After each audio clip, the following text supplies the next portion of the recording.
बिस्मिल्लाहिर्रहमानिर्रहीम। Naveed Anjum with FSc physics part 2 और आज का हमारा टॉपिक है केमिकल इफ़ेक्ट ऑफ करंट। अब काफ़ी सारे ऐसे लिक्विड हैं जिसके अंदर से करंट पास नहीं होता। जिस तरह आपका प्योर वाटर है, उसके अंदर से इलेक्ट्रिसिटी पास नहीं होती, लेकिन अगर उसी के अंदर हम नमक को डिज़ोल्व करें, सोडियम क्लोराइड को डिज़ोल्व करें, तो उसके अंदर से करंट पास होना शुरू हो जाता है। क्योंकि जब वाटर के साथ NaCl जो है डिज़ोल्व होता है तो वो सोडियम और क्लोराइड आयन के अंदर कन्वर्ट हो जाता है, तो इसकी वजह से आयन की वजह से उसके अंदर से इलेक्ट्रिसिटी पास हो जाती है। अब काफ़ी सारे ऐसे लिक्विड्स हैं जिसके अंदर से इलेक्ट्रिसिटी पास करते हैं। जब इलेक्ट्रिसिटी पास हो जाती है उनके अंदर केमिकल रिएक्शन की वजह से, जिस तरीके से पानी प्योर वाटर है, कोई करंट पास नहीं हुआ, लेकिन जैसे ही वाटर के अंदर डिज़ोल्व किया तो उसके अंदर सोडियम और chloride and chemical reaction I, तो उसकी वजह से उसके अंदर करंट जो है वो इलेक्ट्रिसिटी पास हुई।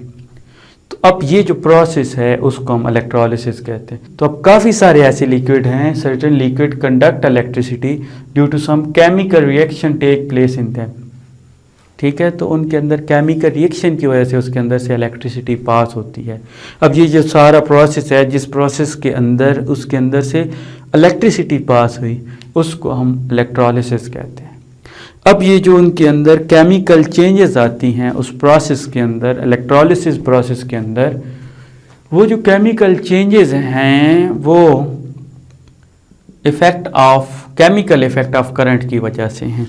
अब ये जो चेंजेस हैं ये दो चीज़ों के ऊपर डिपेंड करती हैं। एक कि आप नेचर ऑफ लिक्विड, कौन सा आप लिक्विड यूज़ कर रहे हैं, और दूसरा क्वांटिटी ऑफ, आप कितनी इलेक्ट्रिसिटी उसके अंदर से पास कर रहे हैं।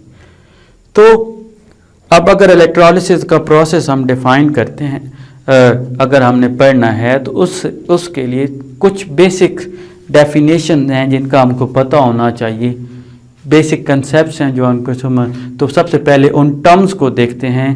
तो सबसे पहले वो कहते हैं कि वो वाला जो लिक्विड जिसके अंदर से करंट पास होता है उसको हम इलेक्ट्रोलाइट कहते हैं। अब उसके अंदर से करंट पास हुआ तो किसी मीन्स की मदद से उसके अंदर से करंट पास होगा, या उसके अंदर चार्जेस हैं तो उससे एक्सटर्नल सर्किट को लेके जाना है, तो वो वाला जो मटेरियल है in the form of wire भी हो सकता है, रॉड हो सकता है, प्लेट की मदद से हो सकता है, which leads the current into और आउट ऑफ द इलेक्ट्रोलाइट। अब इलेक्ट्रोलाइट के अंदर से आप करंट पास करवाना है तो वो वाला मटेरियल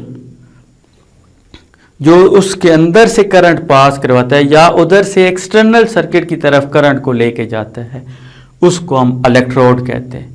अब वो वाला इलेक्ट्रोड जो बैटरी के पॉजिटिव टर्मिनल के साथ जुड़ा हुआ है उसको हम एनोड कहते हैं, और ऐसा इलेक्ट्रोड जो बैटरी के नेगेटिव टर्मिनल के साथ जुड़ा हुआ है उसे हम कैथोड कहते हैं।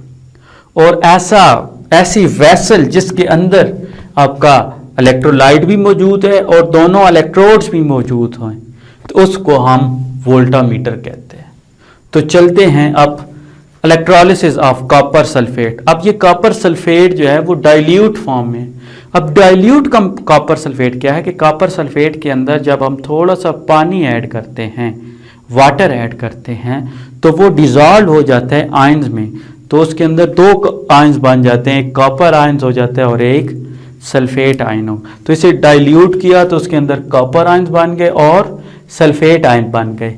तो अब जैसे ही इसके अंदर से इलेक्ट्रिसिटी पास करवाते हैं तो क्या होता है, तो अब अगर कॉपर सल्फेट की इलेक्ट्रोलिसिस की बात करें तो इसके अंदर आपका इलेक्ट्रोलाइट है कॉपर सल्फेट, जबकि दोनों इलेक्ट्रोड्स जो हैं वो कॉपर के हो गए। तो अब इलेक्ट्रोड्स हैं आपके कॉपर के और कॉपर सल्फेट है आपका इलेक्ट्रोलाइट।